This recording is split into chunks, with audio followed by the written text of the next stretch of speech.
الحمدللہ رب العالمین والعاقبۃ للمتقین الصلاۃ والسلام علی اشرف الانبیاء والمرسلین وعلی آلہ واصحابہ اجمعین قال اللہ تبارک و تعالی فی الکلام المجید والفرقان الحمید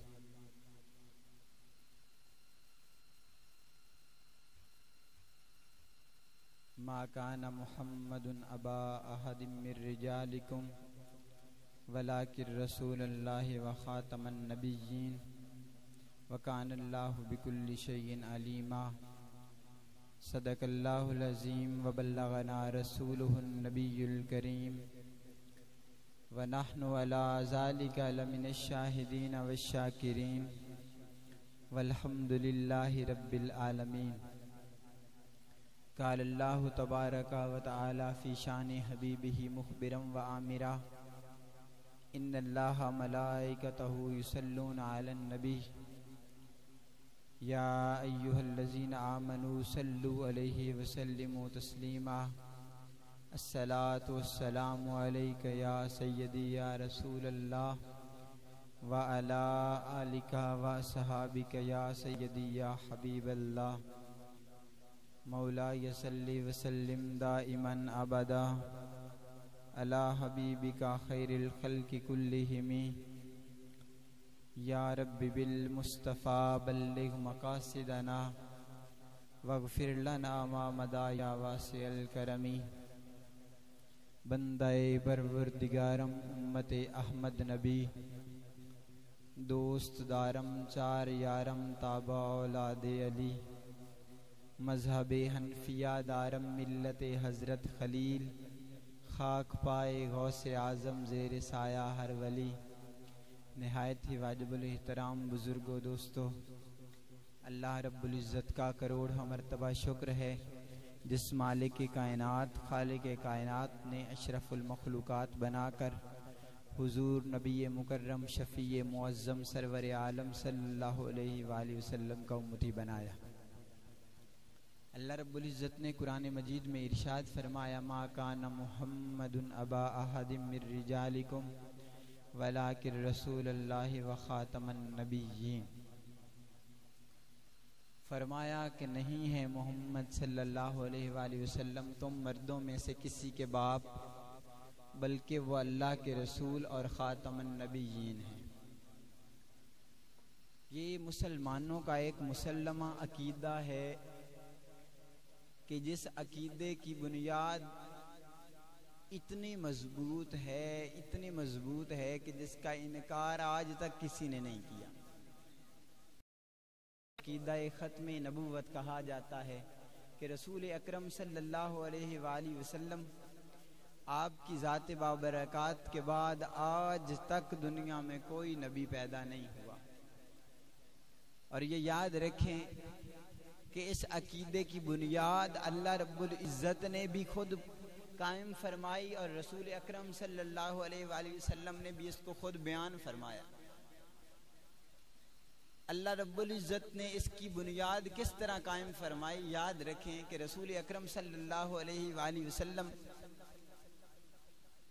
آپ کے 3 صاحبزادے ہوئے اور کوئی ایک صاحبزادہ بھی ایسا نہ ہوا جو جوانی کے عالم تک پہنچا ہو، بلکہ تینوں صاحبزادے ہی بچپن میں فوت ہو گئے، وصال فرما گئے۔ حضرت زید بن حارثہ رسول اکرم صلی اللہ علیہ وآلہ وسلم کے غلام ہیں، آپ کے گھر میں رہتے تھے۔ رسول اکرم صلی اللہ علیہ وآلہ وسلم ان سے بہت زیادہ محبت فرماتے تھے، تو لوگوں نے انہیں زید بن محمد کہنا شروع کر دیا کہ یہ رسول اکرم صلی اللہ علیہ وآلہ وسلم کے بیٹے ہیں، صاحبزادے ہیں۔ لیکن قرآن مجید نازل ہو گیا، قرآن مجید نے اس بارے میں وضاحت کر دی کہ رسول اکرم صلی اللہ علیہ وآلہ وسلم تم مردوں میں سے کسی کے بھی باپ نہیں۔ تو یہ اس لیے بات کو بیان کیا کہ ہو سکتا تھا کسی کے ذہن کے اندر یہ شک، یہ شبہ، یہ گنجائش پیدا ہو جاتی کہ رسول اکرم صلی اللہ علیہ وآلہ وسلم کا یہ صاحبزادہ ہے تو رسول کے بعد یہ رسول ہوگا، یہ نبی ہوگا، تو اللہ رب العزت نے اس شک اور اس گنجائش کو بھی ختم کر دیا تاکہ لوگوں کو سامنے یہ بات واضح ہو جائے کہ رسول اکرم صلی اللہ علیہ وآلہ وسلم کے بعد کوئی نیا نبی نہیں آئے گا، کوئی نیا رسول نہیں آئے گا۔ اللہ رب العزت نے اس بات کو واضح فرما دیا۔ اور پھر یہی ایک آیت نہیں بلکہ کتنی ہی ایسی آیات مبارکہ قرآن مجید میں نازل فرمائیں کہ جو اشارتاً کنایتاً اس بات پہ دلالت کرتی ہیں کہ رسول اکرم صلی اللہ علیہ وآلہ وسلم آخری نبی ہیں۔ اور جب محدثین کی باری آئی تو محدثین بیان فرماتے ہیں کہ کم سے کم 150 احادیث مبارکہ ایسی ہیں جو رسول اکرم صلی اللہ علیہ وآلہ وسلم کی ختم نبوت پہ دلالت کرتی ہیں۔ رسول اکرم صلی اللہ علیہ وآلہ وسلم نے ارشاد فرمایا کہ میرے بعد 30 جھوٹے آدمی ہوں گے، ان میں سے ہر ایک آدمی یہی دعویٰ کرے گا، ان میں سے ہر ایک آدمی یہی کہے گا کہ میں نبی ہوں، حالانکہ رسول اکرم صلی اللہ علیہ وآلہ وسلم نے ارشاد فرمایا کہ میں آخری نبی ہوں، میرے بعد کوئی نبی نہیں آئے۔ جب رحمت عالم صلی اللہ علیہ وآلہ وسلم نے وضاحت فرما دی، سند دے دی، تو اب کسی نبی کی بعد میں گنجائش باقی نہ بچی، کسی نبی کی گنجائش باقی نہ بچی، اس لیے کہ رسول اکرم صلی اللہ علیہ وآلہ وسلم نے ارشاد فرمایا کہ جب بنی اسرائیل کے اندر کوئی نبی وصال فرما جاتا تو اللہ رب العزت اس کی جگہ پہ کسی دوسرے نبی کو بھیج دیتا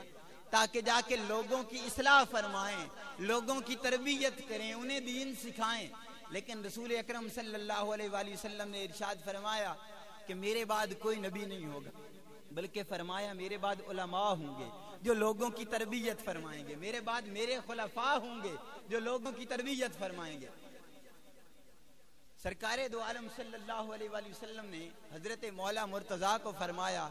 کہ اے علی، تیری اور میری مثال اس طرح ہے جس طرح ہارون اور موسیٰ کی مثال تھی، لیکن فرمایا میرے بعد کوئی نبی نہیں ہوگا۔ تو یہ ساری باتیں وہ ہیں کہ جو اس بات پہ دلالت کر رہی ہیں کہ رسول اکرم صلی اللہ علیہ وآلہ وسلم کی ذات بابرکات کے بعد کوئی نبی اور کوئی رسول نہیں آ سکتا۔ اس کی وجہ کیا؟ قرآن مجید نے اس کی وجہ خود بیان فرمائی۔ قرآن مجید نے بیان فرمایا الیوم اکملت لکم دینکم واتممت علیکم نعمتی وردیت لکم الاسلام دینا، فرمایا کہ آج ہم نے تمہارے لیے تمہارے دین کو مکمل کر دیا، تمہارے لیے اسلام کو پسند کر لیا، تمہارے لیے نعمتیں مکمل کر دی۔ جب دین مکمل ہو گیا، جب نعمتیں مکمل ہو گئیں، جب اسلام پسند آ گیا، تو پھر باقی کوئی ایسی چیز ہی نہیں بچی کہ جس کی وجہ سے ایک نیا نبی آئے، جس کی وجہ سے ایک نیا رسول آئے۔ اس لیے اللہ رب العزت نے ساری چیزیں رسول اکرم صلی اللہ علیہ وآلہ وسلم کی ذات پہ مکمل کر دی، ساری نعمتیں رسول اکرم صلی اللہ علیہ وآلہ وسلم کی ذات پہ مکمل کر دی، اسلام کو مکمل کر دیا، اور مکمل کر کے بیان فرمایا کہ آپ کے بعد کوئی نبی نہیں آئے گا، کوئی رسول نہیں آئے گا، آپ سب سے آخری نبی ہیں، آپ سب سے آخری رسول ہیں۔ رسول اکرم صلی اللہ علیہ وآلہ وسلم نے ارشاد فرمایا کہ پیدا مجھے سب سے پہلے، بنایا مجھے سب سے پہلے گیا، لیکن اتارا مجھے سب سے آخر میں گیا، کہ میرے بعد کوئی نبی نہیں آئے گا، میرے بعد کوئی رسول نہیں آئے گا۔ اور پھر دیکھیے رسول اکرم صلی اللہ علیہ وآلہ وسلم نے لوگوں کو سمجھایا کس انداز سے، اپنی ختم نبوت کو لوگوں کو سامنے سمجھایا کس انداز سے۔ ارشاد فرمایا کہ مثال دیتے ہیں رسول اکرم صلی اللہ علیہ وآلہ وسلم، اس بات کی مثال دیتے ہوئے ارشاد فرماتے ہیں کہ دیکھیں جس طرح کوئی آدمی ایک عمارت بناتا ہے، بڑی خوبصورت عمارت بنا دیتا ہے، لوگ آتے ہیں اس کے ارد گرد چکر لگاتے ہیں، اسے دیکھتے ہیں، اس کے نظارے کرتے ہیں، اور ہر بندہ جو بھی دیکھتا ہے آ کے کہتا ہے یار بڑی خوبصورت بلڈنگ ہے، بڑی خوبصورت عمارت ہے، لیکن آپ فرماتے ہیں کہ بنانے والے نے ایک جگہ سے ایک اینٹ کی جگہ رکھ دی، تو جب بھی کوئی آتا دیکھتا اس بلڈنگ کو، اس عمارت کو دیکھتا، دیکھ کے خوبصورتی کا اظہار کرتا، کہتا کہ بڑی خوبصورت عمارت بنی ہوئی ہے، لیکن ہر بندہ یہی کہتا اس جگہ اینٹ کیوں نہیں رکھی گئی؟ رسول اکرم صلی اللہ علیہ وآلہ وسلم فرماتے ہیں وہ اینٹ میں ہوں اور میں خاتم النبیین ہوں، کہ میرے بعد کوئی نبی نہیں آئے گا، اب میں آ گیا، اب اللہ رب العزت نے لوگوں کے لیے دین کو مکمل کر دیا۔ تو رسول اکرم صلی اللہ علیہ وآلہ وسلم آپ کی آمد سے اللہ رب العزت نے دین اسلام کو تقویت عطا فرمائی، دین کی تکمیل فرما دی، دین کو مکمل کر دیا۔ اب لوگوں کے لیے صرف رسول اکرم صلی اللہ علیہ وآلہ وسلم نبی ہیں تا قیامت۔ حضرت عیسیٰ علیہ السلام آئیں گے، سوال یہ اکثر کیا جاتا ہے کہ حضرت عیسیٰ علیہ السلام آئیں گے، تو یاد رکھیں جب حضرت عیسیٰ علیہ السلام بھی تشریف لائیں گے تو وہ بھی رسول اکرم صلی اللہ علیہ وآلہ وسلم کے امتی بن کے آئیں گے، کہ نبوت انہیں پہلے مل چکی ہے، وہ پہلے نبی ہو گزرے ہیں، جب اب اتارے جائیں گے تو وہ رسول اکرم صلی اللہ علیہ وآلہ وسلم کے امتی بن کے اتریں گے، اور رسول اکرم صلی اللہ علیہ وآلہ وسلم کے دین کا پرچار کریں گے، رسول اکرم صلی اللہ علیہ وآلہ وسلم کے دین کی تبلیغ کریں گے۔ اور یہ یاد رکھیں کہ رسول اکرم صلی اللہ علیہ وآلہ وسلم کے خاتم النبیین ہونے پہ امت کا اجماع ہے، آج تک کسی آدمی نے اس میں اختلاف نہیں کیا کہ رسول اکرم صلی اللہ علیہ وآلہ وسلم آپ اجماعاً خاتم النبیین ہیں۔ حضرت امام اعظم ابو حنیفہ رضی اللہ تعالی عنہ آپ کے دور خلافت کے اندر جب آپ بہت بڑے مجتہد تھے، بہت بڑے امام تھے، تو آپ کے ہوتے ہوئے ایک آدمی نے نبوت کا جھوٹا دعویٰ کر دیا، تو لوگوں نے کہا کہ حضور اس سے کوئی دلیل مانگتے ہیں، تو امام اعظم رحمت اللہ تعالی علیہ آپ نے ارشاد فرمایا کہ اگر کوئی آدمی نبوت کا جھوٹا دعویٰ کرے اور پھر کوئی اس سے نبوت کی دلیل مانگے تو وہ بھی کافر ہو جائے گا، اس لیے کہ میرے مصطفیٰ کریم صلی اللہ علیہ وآلہ وسلم نے ارشاد فرما دیا کہ میرے بعد کوئی نبی نہیں آئے گا۔ جب میرے مصطفیٰ نے فرما دیا، اب اگر چاہے کوئی جتنا مرضی نیک پاک ہو جائے، نبوت کے دعوے جب بھی کوئی کرے گا تو وہ کافر ہو جائے، اس لیے کہ رسول اکرم صلی اللہ علیہ وآلہ وسلم کے بعد کوئی نبی نہیں آ سکتا، کوئی رسول نہیں آ سکتا، کہ اللہ رب العزت نے رسول اکرم صلی اللہ علیہ وآلہ وسلم کی ذات پہ نبوت اور رسالت کو ختم کر دیا۔ اب یاد رکھیں یہ تو مسئلہ متفق ہو گیا، اس پہ تمام لوگوں کا اتفاق ہو گیا، سب نے اس مسئلے کو مان لیا، لیکن امت کی ذمہ داریاں کیا ہیں؟ امت کی ذمہ داریاں کیا ہیں؟ تو دیکھیں حضرت سیدنا صدیق اکبر رضی اللہ تعالی عنہ جب آپ کے دور خلافت کے اندر لوگوں نے نبوت کے دعوے کرنا شروع کر دیے تو سیدنا صدیق اکبر رضی اللہ تعالی عنہ آپ خاموش نہیں بیٹھے، آپ خاموش نہیں بیٹھے کہ خاموش بیٹھے رہیں، ہاتھ پہ ہاتھ دھرے بیٹھے رہیں، نہیں،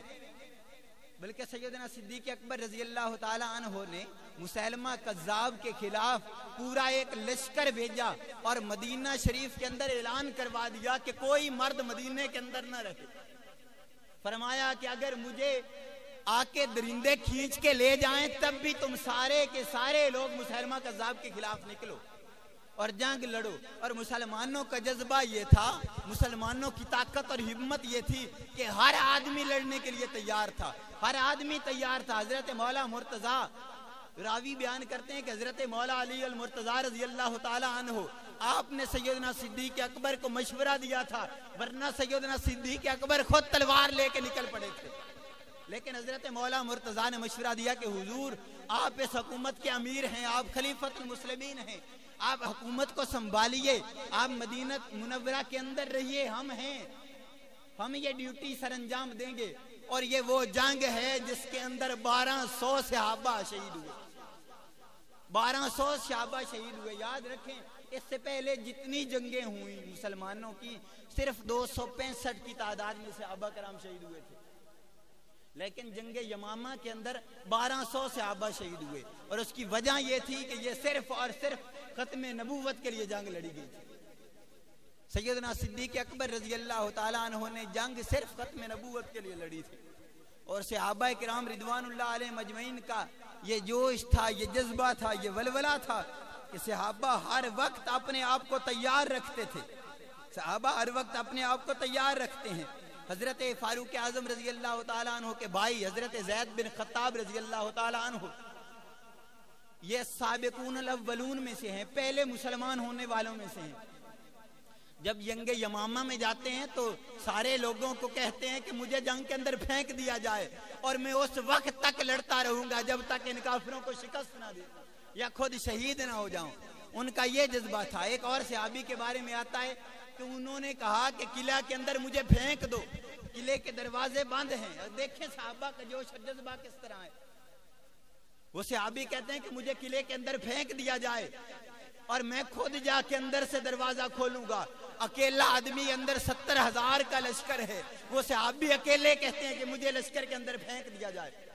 ان کو اندر پھینک دیا جاتا ہے. وہ اکیلے سارے لوگوں سے لڑتے ہیں. اللہ رب العزت ہمتیں عطا فرما دیتا ہے. اللہ طاقتیں عطا فرما دیتا ہے. پہلے کوئی طاقت والا بننے کی کوشش کرے, کوئی رسول اکرم صلی اللہ علیہ وآلہ وسلم کی ختم نبوت پہ پہرا دینے کی کوشش کرے صحیح, اللہ رب العزت خود اس کے لیے طاقتیں پیدا فرما دیتا ہے. اللہ اس کے لیے خود ہمتیں پیدا فرما دیتا ہے.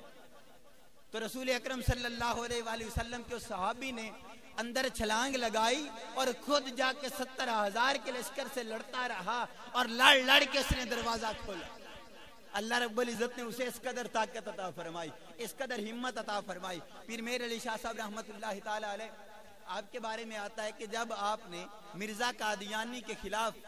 آپ نکلے لاہور کے اندر, جب اس سے مباہلہ ہوا تو آپ نے فرمایا کہ اگر تو اس طرح میرے ساتھ مقابلے کی ہمت رکھتا ہے تو دے اپنے آپ کو حکم, میں اپنے آپ کو اللہ کی طرف سے حکم دیتا ہوں کہ میں شیر بن جاؤں گا, میں تو اس سے جھگڑوں گا. آپ سے بعد میں پوچھا گیا کہ حضور آپ نے یہ بات کیسے کر دی, تو آپ فرمانے لگے جب میں نے یہ بات کی تو مجھے اس طرح لگا ہوا جس طرح کہ میرے جسم سے شیروں کی طرح بال نکل رہے ہیں, میرے جسم سے شیروں کی طرح بال نکل رہے ہیں. اللہ رب العزت طاقت دے دیتا ہے, اللہ رب العزت ہمت دے دیتا ہے. کوئی آدمی کام کرنے کے لیے نکلے تو صحیح, رسول اکرم صلی اللہ علیہ وآلہ وسلم کی عزت و ناموس پہ پہرا دینے کے لیے اگر کوئی آدمی نکلتا ہے تو پھر دیکھا نہیں جاتا کہ وہ کس طرح کا آدمی ہے.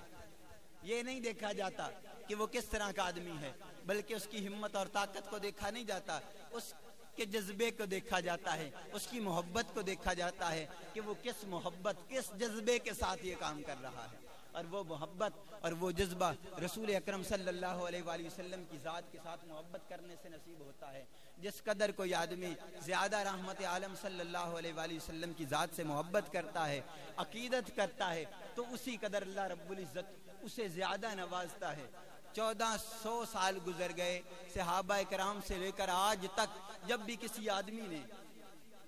نبوت کا جھوٹا دعویٰ کرنے کی کوشش کی تو ہر لمحہ ہر وقت کے اندر لوگ رسول اکرم صلی اللہ علیہ وآلہ وسلم کی ختم نبوت پہ پہرا دیتے ہوئے نکلے اور رسول اکرم صلی اللہ علیہ وآلہ وسلم کی ختم نبوت کی حفاظت فرمائی. یہ یاد رکھیں کہ اللہ رب العزت خود محافظ ہے, اللہ رب العزت خود حفاظت فرمانے والا ہے, لیکن قانون قدرت یہ ہے کہ اللہ رب العزت اپنے بندوں کی ڈیوٹیاں لگا دیتا ہے, اپنے بندوں کی ذمہ داریاں لگا دیتا ہے کہ یہ کام میرا فلاں بندہ سر انجام دے گا. بندے کی خوش قسمتی ہے کہ جس کی ڈیوٹی لگ جائے رسول اکرم صلی اللہ علیہ وآلہ وسلم کی ختم نبوت پہ پہرا دینے کی. یہ بندہ اپنے آپ کو خوش قسمت سمجھے کہ اللہ رب العزت کی طرف سے اس کی ڈیوٹی لگی ہے, اللہ رب العزت نے اس کو پسند کر لیا ہے, اس کو چن لیا گیا ہے کہ تو رسول اکرم صلی اللہ علیہ وآلہ وسلم کی ذات بابرکات پہ پہرا دے, رسول اکرم صلی اللہ علیہ وآلہ وسلم کی عزت و ناموس پہ پہرا دے. یہ تو رسول اکرم صلی اللہ علیہ وآلہ وسلم کی ذات پہ جو لوگ پہرا دیتے ہیں تو پھر ان کا یہی انجام ہوتا ہے کہ جب بھی ان کا نام لیا جاتا ہے تو لوگوں کے دلوں کی دھڑکنیں نہیں رکتی, اس لیے کہ ان لوگوں نے رسول اکرم صلی اللہ علیہ وآلہ وسلم کی ذات پہ اس قدر پہرے دیے ہوتے ہیں, اس قدر محبت کی ہوتی ہے, اس قدر ان کا جذبہ اور جوش ہوتا ہے کہ اللہ رب العزت رہتی دنیا تک ان کو یاد رکھتا ہے, اور یاد رکھتا اور یاد رکھواتا بھی ہے, لوگوں سے ان کے چرچے کرواتا ہے. یہ قانون ہے. پاکستان کے اندر جب قادیانیوں کے خلاف تحریک چلائی گئی تو اس وقت حضرت شاہ احمد نورانی صدیقی رحمت اللہ تعالی علیہ آپ نے بل پیش کیا اور 1 مہینہ تک اس بل پہ بحث ہوتی رہی. 1 مہینہ تک آپ بحث کرواتے رہے قومی اسمبلی کے اندر, اور پھر اس بحث کے بعد قادیانیوں کو کافر قرار دے دیا گیا, قادیانیوں کو غیر مسلم قرار دے دیا گیا. اس سے پہلے قادیانی ہر لمحہ یہی کوشش کرتے تھے کہ مسلمانوں کے اندر گھس کے اپنے آپ کو مسلمانوں کا لبادہ اڑوا کے اپنے آپ کو مسلمان ظاہر کرواتے تھے, لیکن اس کے بعد سے ان کے جو شناختی کارڈ ہیں ان کے اوپر بھی کافر اور غیر مسلم اور قادیانی لکھوانا شروع ہو گئے، اس لیے کہ یہ پاکستانی قانون کے مطابق۔ اور یہ کیا کس نے؟ شاہ احمد نورانی صدیقی رحمت اللہ تعالی علیہ۔ اس آدمی کو آج بھی سلام ہے، اس لیے کہ اس آدمی نے ہمت کی، کوشش کی، محنت کی، اور اس کی محنت اور کوشش کی وجہ سے اللہ رب العزت نے یہ اسے اجر اور بدلہ عطا فرمایا۔ حضرت مولانا عبدالستار خان صاحب نیازی رحمت اللہ تعالی علیہ، آپ کے بارے میں آتا ہے، میں اگلے دن ایک آدمی کی گفتگو سن رہا تھا تو وہ بزرگ فرماتے ہیں کہ دو شخصیتیں ایسی گزری ہیں، دو شخصیتیں ایسی گزری ہیں جنہوں نے یہ برسر ممبر کہا تھا کہ آج تک ہم نے کسی غیر محرم عورت کی طرف نہیں دیکھا۔ ایک حضرت سیدنا عثمان غنی رضی اللہ تعالیٰ عنہ، اور ان کے بعد اگر کسی ہستی نے یہ اعلان کیا تو وہ مولانا عبدالستار خان صاحب نیازی رحمت اللہ علیہ تھے، کہ جنہوں نے برسر ممبر یہ کہا تھا کہ میں نے آج تک کسی غیر محرم عورت کی طرف نہیں دیکھا۔ اور جب حضرت شاہ احمد نورانی صدیقی اور مولانا عبدالستار خان صاحب نیازی باہر کے ممالک ایک دفعہ ایک ملک کے اندر گئے تو وہاں انگریز تھے، انہوں نے پوچھا یہ کون سے لوگ ہیں؟ تو جواب دیا گیا کہ یہ مسلمان ہیں۔ وہ کہنے لگے اگر یہ مسلمان ہیں تو واقعی سچے مسلمان ہیں، کہ یہ حقیقی مسلمان نظر آتے ہیں، ان کے چہروں سے نور نبوت چھلک رہا ہوتا ہے، اس لیے یہ حقیقی مسلمان ہے۔ بندہ حقیقی مسلمان بن جائے تو پھر پتہ لگتا ہے کہ یہ مسلمان ہے، دیکھنے والوں کی آنکھیں خود بتاتی ہیں، ان کے چہروں سے نور نظر آ رہا ہوتا ہے کہ یہ آدمی مسلمان ہے۔ اب یاد رکھیں کہ قادیانی کو مسلمانوں کے اندر کیوں پھنسایا گیا، یہ آخری بات، قادیانیوں کو مسلمانوں کے اندر کیوں پھنسایا گیا، مرزا غلام احمد قادیانی کو کیوں لایا گیا؟ اس کی وجہ یہ تھی، علامہ اقبال رحمت اللہ تعالی علیہ آپ فرماتے ہیں یہ فاقہ کش موت سے ڈرتا نہیں ذرا، روح محمد اس کے بدن سے نکال دو۔ ان کا مقصد صرف یہی تھا کہ مسلمانوں کے اندر سے تین چیزوں کو ختم کر دیا جائے، ایک اتحاد کو ختم کر دیا جائے، دوسرا خلافت کو ختم کر دیا جائے، اور تیسری چیز جہاد تھی جس کو ختم کر دیا جائے۔ آج ہم دیکھتے ہیں ہمیں یہ چیزیں واضح نظر آ رہی ہیں، ہم نے قادیانیوں کو کافر قرار دلوا لیا، پتہ چل گیا کہ قادیانی کافر ہو گئے، لیکن یہ یاد رکھیں کہ اسلام کا قانون کب نافذ ہوتا ہے؟ کیا اب اسلام کا قانون نافذ ہے؟ کیا کسی جگہ پہ اسلامی قانون نافذ نظر آتا ہے؟ ہمیں کسی جگہ پہ اسلامی قانون نافذ نظر نہیں آتا۔ اس کی وجہ کیا ہے؟ کہ وہ چیزیں مسلمانوں کے اندر دار آئی ہیں، وہ مسلمانوں کے اندر داخل ہو چکی ہیں چیزیں، اب ان کا حل نکالنا ضروری ہے۔ اور وہ حل کس طرح نکالا جائے گا؟ جب مسلمانوں کی خلافت قائم ہوگی، مسلمان جہاد کا جذبہ لے کے نکلیں گے، مسلمان ہمت اور کوشش کریں گے، اپنے اندر مسلمانی جذبہ رکھیں گے، تو پھر اللہ رب العزت ان کے اندر وہ چیزیں پیدا فرما دے گا کہ جس کی وجہ سے اللہ رب العزت یہ سارے معاملات درست فرمائے گا۔ یاد رکھیں جب تک کوئی آدمی اسلام کے قانون کے مطابق نہیں چلتا، اسلام کی پالیسیوں کے مطابق نہیں چلتا، اسلام نے یہ قانون نہیں بیان کیے جو آج کل استعمال ہوتے ہیں۔ اسلام کا قانون تو یہ ہے کہ ہر ایک کے ساتھ بھلائی کی جائے، ہر ایک کے ساتھ اچھا سلوک کیا جائے، لیکن آج ہم دوسرے مسائل کے اندر پھنس چکے ہیں۔ یہ یاد رکھیں، مجھے ایک آدمی بتا رہا تھا کہ حضور آپ ختم نبوت پہ بولتے ہیں، آپ یہ ساری باتیں کرتے ہیں، لیکن دیکھیں آپ سندھ کے اندر جائیں، آپ بلوچستان کے اندر جائیں، آپ لوگوں کے حالات دیکھیں تو وہاں پہ قادیانی کس انداز سے کام کر رہے ہیں۔ ان کا طریقہ یہ ہے کہ وہ مختلف مقامات پہ پانی کے پلانٹ لگوا رہے ہیں، جس جگہ پہ جس چیز کی ضرورت ہے وہ اس جگہ پہ چھوٹے پیمانے سے کام کرنا شروع کر رہے ہیں، اور جب وہ چھوٹے پیمانے سے کوئی آدمی کام کرتا ہے تو پھر ایک وقت ایسا آتا ہے کہ وہ بڑے پیمانے پہ کام کرنا شروع کر دیتا ہے۔ تو کہا گیا کہ وہاں پہ لوگ اس انداز سے قادیانیت کو پھیلا رہے ہیں، لیکن ہمارے مسلمان جو ہیں دوسرے مسلمان کی صرف ٹانگیں کھینچنے کے لیے ہیں، صرف اگر کوئی آدمی نیکی کا کام کر رہے ہو تو اسے نیکی کے کام سے روکنے کے لیے۔ حالانکہ حقیقت یہ تھی کہ اگر کوئی آدمی اچھا کام کر رہا تو اس کا ساتھ دیا جائے، اس کی معاونت کی جائے، بلکہ جہاں کہیں ہم ظلم دیکھتے ہیں تو دیکھ کے آنکھیں بند کر کے گزر جاتے ہیں۔ یہ ہمارا رویہ نہیں ہونا چاہیے۔ ہمارا رویہ یہ ہونا چاہیے کہ جہاں پہ مسلمانوں کی ضرورت ہے، جہاں پہ انہیں پریشانیاں ہیں، ہم ان کی پریشانیوں میں ان کی معاونت کریں، ہم ان کی مدد کریں تاکہ مسلمانوں کا پھیلاؤ ہو سکے، تاکہ قادیانیت کا رد ہو سکے۔ قادیانیت کا رد اسی انداز میں ہے کہ مسلمان متحد ہو جائیں، مسلمان ایک ہو جائیں۔ جب مسلمان ایک ہو جائیں گے تو پھر قادیانیت کا رد ہے، پھر صحیح ختم نبوت ہے۔ یاد رکھیں ختم نبوت رسول اکرم صلی اللہ علیہ وآلہ وسلم جس چیز کا آپ نے حکم دیا اس پہ عمل کرنا بھی ختم نبوت کا حصہ ہے۔ یہ نہیں ذات رسالت صلی اللہ علیہ وآلہ وسلم کے عقیدہ ختم نبوت کے اندر یہ چیزیں بھی شامل ہیں کہ جن چیزوں کا رسول اکرم صلی اللہ علیہ وآلہ وسلم نے قانون مقرر کر دیا، جو چیزیں رحمت عالم صلی اللہ علیہ وآلہ وسلم نے بیان فرما دی، ان ساری چیزوں کی حفاظت کرنا، ان سارے قوانین کی پاسداری کرنا بھی قانون ختم نبوت کے تحت آتا ہے۔ یہ بھی ہماری ذمہ داریوں کے اندر شامل ہے کہ ہم ان قوانین کی بھی حفاظت کریں، ان چیزوں کو اپنی ذمہ داری سمجھیں جو رسول اکرم صلی اللہ علیہ وآلہ وسلم نے اصول اور احکامات نافذ فرمائے، تاکہ ہم ان کو نافذ کرنے والوں میں شامل ہو جائیں، ہم ان لوگوں کے اندر شامل ہو جائیں جو قانون ختم نبوت کے پاسدار ہیں، جو قانون ختم نبوت کے پاسبان ہیں، تاکہ حضور اکرم صلی اللہ علیہ وآلہ وسلم کے دین پہ مکمل عمل ہو سکے۔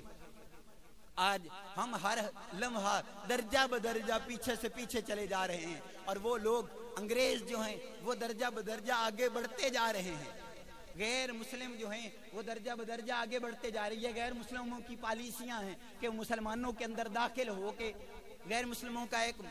مشہور فرقہ جسے مستشرقین کہا جاتا ہے، مستشرقین وہ لوگ ہوتے ہیں جو سپیشل مسلمانوں کے اندر آتے ہیں، مسلمانوں کے اندر رہائش رکھتے ہیں، مسلمانوں کے لوگوں کے ساتھ ملتے جلتے ہیں، پھر انہوں کی تعلیم حاصل کرتے ہیں، ان کی تعلیم حاصل کرنے کے بعد پھر مسلمانوں کی جو مخالفت کرتے ہیں ان کو مستشرقین کہا جاتا ہے۔ اور یہ وہ طبقے ہیں جو سپیشلی مسلمانوں کی مخالفت کرنے کے لیے پیدا کیے جاتے ہیں۔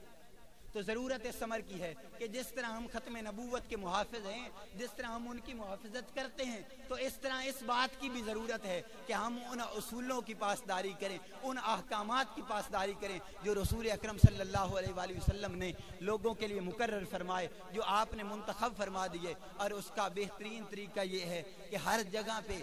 ہر ایک مقام پہ، چاہے وہ کوئی مدرسہ ہو، چاہے وہ کوئی سکول ہو، چاہے وہ کوئی کالج ہو، چاہے وہ کوئی یونیورسٹی ہو، پارلیمنٹ ہو، جو بھی مقام ہو، ہر جگہ پہ رسول اکرم صلی اللہ علیہ وآلہ وسلم کے احکامات کو نافذ کیا جائے، آپ کے بتائے ہوئے اصولوں پہ عمل کیا جائے۔ جس انداز سے رسول اکرم صلی اللہ، یہ یاد رکھے کہ جو دین اسلام ہے یہ دین فطرت ہے، یہ صرف نماز اور روزے کا نام نہیں، یہ صرف حج اور زکوٰۃ کا نام نہیں، اسلام کے اندر ساری دنیا کے سارے معاملات شامل ہیں، تمام قوانین اسلام کے اندر شامل ہے۔ اگر ہم اسلام کو پڑھ کے دیکھیں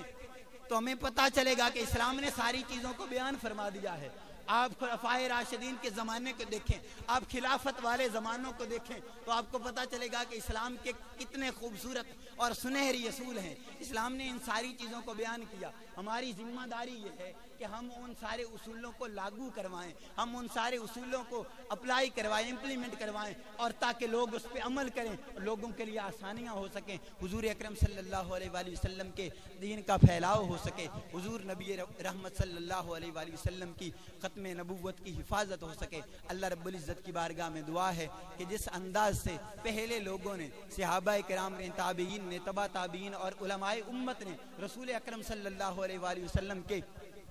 دین کی حفاظت کی، ختم نبوت کی حفاظت کی، ہمیں بھی انہی ذمہ داریوں پر عمل کرتے ہوئے ان سارے معاملات کو بآحسن نبھانے کی توفیق عطا فرمائے۔ وما علینا الا البلاغ المبین۔